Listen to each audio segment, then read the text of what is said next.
Hello, Delegating listeners. This is Kiera, and I'm excited about today's topic, and I hope you are too.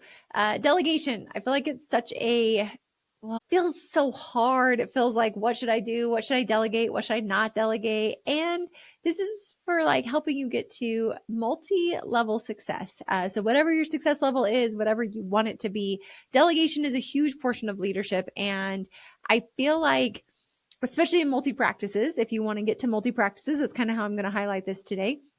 You have to uh, really get good at delegation. It's not about doing more. It's about doing more of the right things and doing less of everything. And so really, really, really getting you into that zone of genius, helping you out with that. So I'm excited about this. I'll kind of work it through in a couple different parts to make this easier for you. It's helping you know, what should I delegate? What should I keep? And how to lead across all the locations with clarity. Because as you scale, a lot of people forget that they have to delegate, that they have to get different pieces. And so what happens is things just start to fall off the wagon, and that can get really, really scary. And then you're trying to like catch it all. And so many people, when they get into multi-practice ownership, they tell me like, I wish I would have just stayed at one. And I think, well, yes, there are benefits to staying at one. You had a call inside, your soul wanting to grow. It's just hard right now because we didn't set it up as successful as we could have. Now, I am not one to judge. I did the exact same thing. And so I know the taffy pull stretch of trying to do every single piece when you're multi-practice ownership. And so this is coming from real life, tactical Kiera's life experience of what we see with clients, to give you the tips of the trade, to give you the secrets to success, and doing it here on the podcast in such an open, friendly, welcoming, no judgment zone. More to just give you a hug, to tell you, hey, you're doing better than you think you are. And let's give you some tactical, practical tips to help you out. So Delegating, we're obsessed with single practices, so multi-practices. We love to help owners build thriving practices at all levels. We love to work with practices anywhere from the startup zone all the way to the multi-location zone. Whether your plan is to build it into a legacy practice, or to sell to a DSO, or to whatever it is, there is no right answer with Delegating. It is your right answer. It is what is best for you, your life, your practice, and also allowing you the freedom to change that. So working with doctors and their teams to get to that high level success. We are ultimately here to help you have the most profitable practice, the happiest team, the thriving practice of your dreams, and to do it on the easiest way possible. So that's what we're about. This is for true helping doctors become true CEOs, not operators of their businesses, to own their businesses, to act in that seat rather than being the managers that oftentimes they are. So step one, when you're moving into this multi-practice ownership, you are shifting. And I want you just to know your identity is going to be stripped away. You're going to become something that you feel very uncomfortable in because you've never done this, but this is what your organization needs. And I think so often owners fail to rise to the need of the organization of what it needs, and they like to stay where it's comfortable. And I remember as an office manager, when I truly stepped into the office manager role, I'm like, well, this is weird. I don't even know what I'm supposed to do. And you got to just settle in, and you'll figure it out very quickly. And so helping you just know, as the owner, CEO of the company, what you have to own, like your true role is to own the vision, strategy, and culture. These are things that do not get delegated out. They're the core of the leadership. They're you setting the example. And when I realized, like, I remember one day I Googled, like, what does a CEO do? Like, I truly did not know, because I'd been a manager for most of my life. I'd been a doer most of it. I did not realize that my job was to own the vision, the strategy, and the culture. Now, not all CEOs, not owners of businesses actually enjoy the vision. You might not be a visionary, and that's okay. You might just need to have somebody paired with you who's a really strong visionary. There's usually a visionary integrator, according to Traction by Gino Wickman, that I subscribe to the strongest. So that'd be like a CEO and a COO. The CEO is the visionary. The COO is operations, the day-to-day, making the dreams happen. So it's like Walt and Roy Disney are some good examples of that too. So when I'm looking at as a portion that you cannot delegate away, you've really got to own this vision, strategy, culture. That's you. You're the culture master. You're the strategy. You're the vision. So where are we headed? What does that look like?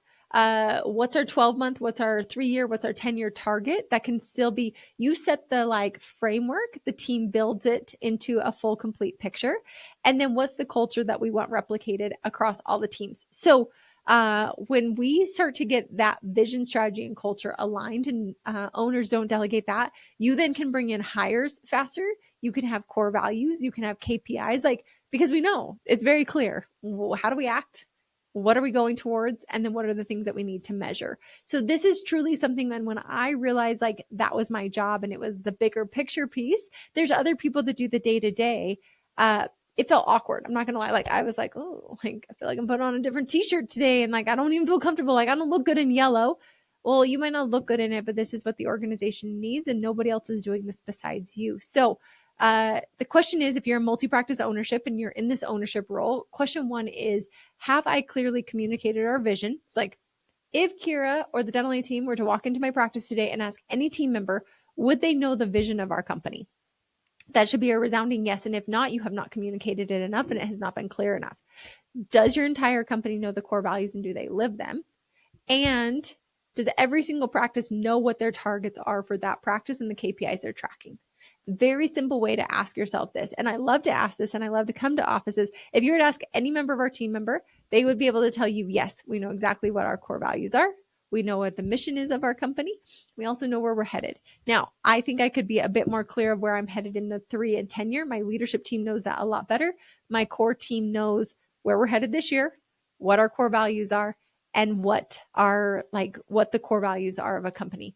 We have this on it. So some of them could rattle it off. Our new team members, this is part of their onboarding. So helping you really figure that out is going to be paramount, because now all your practices, all the locations are operating the same way and there's strong clarity.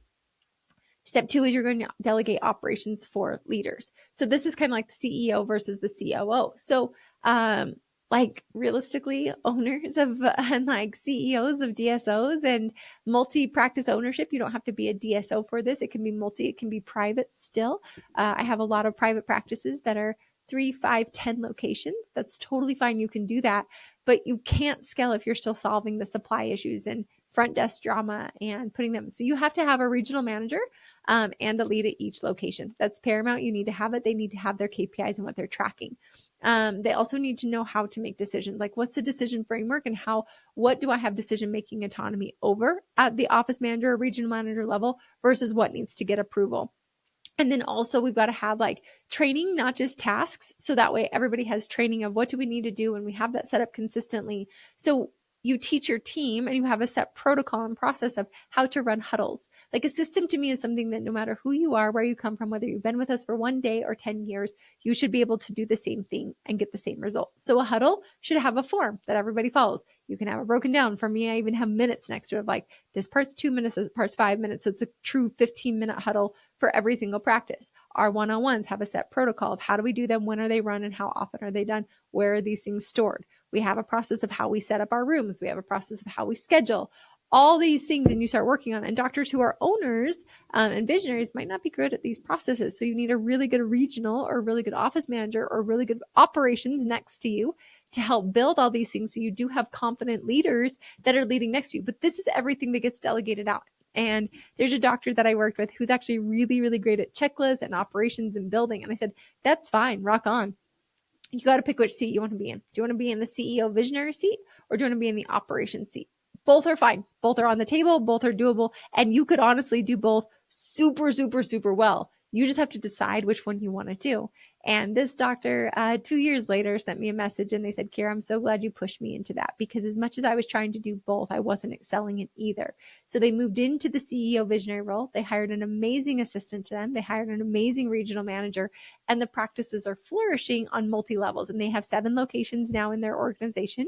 But this way, there's not the bottlenecks. The CEO, the owner, often creates these bottlenecks because they're not delegating those pieces.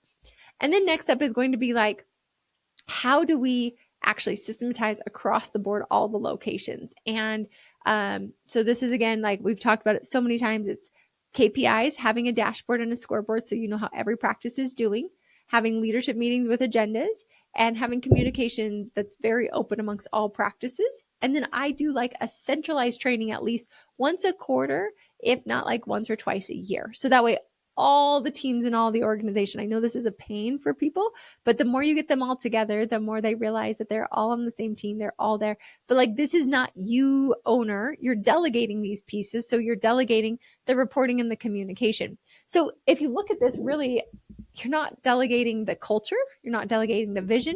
And you're not delegating the other piece to that is like the strategy of how we're going to get there.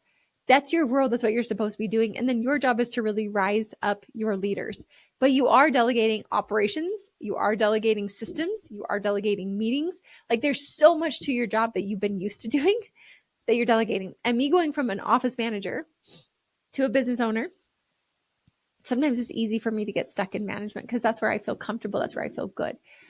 Vision and strategy, that's actually really hard to put on a scorecard and to account for my time, to say like, yep, I put in 40 hours. Well, vision and strategy are not tasks. They are, it's like fluffy clouds, and they take quiet. They take out of the office. They take white noise time is what I like to call it. And it's actually very hard. And I think sometimes this is why CEOs don't like to go into this, because it feels fluffy. It feels, I don't know, like so hard to track, if you will, which it is. But at the same time, if you do that job and you do it well, everything else falls into place. And then you just check in on all the other pieces that are truly delegated. So really, and it feels so, sometimes I feel like it's unfair. I'm like, what? Like, this is all I'm doing and this is everything else that they're doing. Tasks and vision do not get put in same buckets. They're not on a scale of equilibrium. It's not like, well, I spent 3 hours on vision, so I should spend 3 hours on tasks. No, sometimes vision takes longer. Sometimes it's harder to build. Sometimes strategy is harder to build. The number of nights and times where I'm like working it through in my brain and I'm building it on paper and I'm working through like, what does the company need and what is the culture and how am I going to show up and present and like, what are the meetings I'm going to put in place? Just because that comes natural for visionaries does not mean that it should be shortchanged for operations that's task built and task focused. But all of this is literally delegated. So all you do is you own the vision and you delegate the operations and you delegate the systemization. Now you oversee it. You are a part of it. You can help create it. So that way it's there. But this is how you have to start to operate in multi-locations. A lot of times you are also over the hiring of new doctors, and then like the partnership portions within the company, if that's a piece of it. That's really what the owner, CEO, visionary seat is responsible for. Yes, you might still do some clinical dentistry, but typically the more practices you build in, the more you're going to need to be overseeing the entire organization and doing less and less and less dentistry, because that's something you can delegate out. No one else can do the vision, the strategy, and the culture. They can't. Everything else can be delegated. And I know this feels weird. It feels awkward. And it's not always right away, but it will start to be something you phase out and phase out and phase out. And it actually becomes really fun and it becomes hard and it's a challenge. But that's what it is. Scaling is not doing all of it. It's about doing the right things as a leader. And this is something where so often we have a phrase in our company where we say, just because you can do it, does that mean you should do it? So leaders, I really want to ask the question, just because you can do it, and this is for regional managers, this is for office managers, this is for all leaders, just because you can do it, does that mean you are the best that should do it? We have some team members on our team that love to help out, and I am so grateful for that. Also, though, it creates it murky and muddy to where I actually don't know who I need to hire, because I've got 5 people doing something when 2 people should be able to do it, but I don't know, are they overworked or underworked, because we're all quote unquote helping. So having that clarity around is really going to help you. So this is a zone where when you're trying to scale multiple practices and you've got that taffy pull, it's the cue that you've got to step into the CEO level leadership. And your practice might not need you fully as CEO yet. The business might not need you solely there yet. And so you've got to work on it in phases. And I think the phases are the hard part because you are taffy pulled. So you start to set up days and you start to set up blocks where this is my deep work time for CEO time. And then this is my clinical time. Then this is my CEO time. And then this is my culture time. This is my strategy time. And I hate the word strategy. It's the swear word in our company. But you do have to build strategy. You do have to talk to other people. You have to work on those big relationships. Like that's part of what you do, and not undermining it and getting you fully into the right person in the right seat for your organization is going to be paramount for you.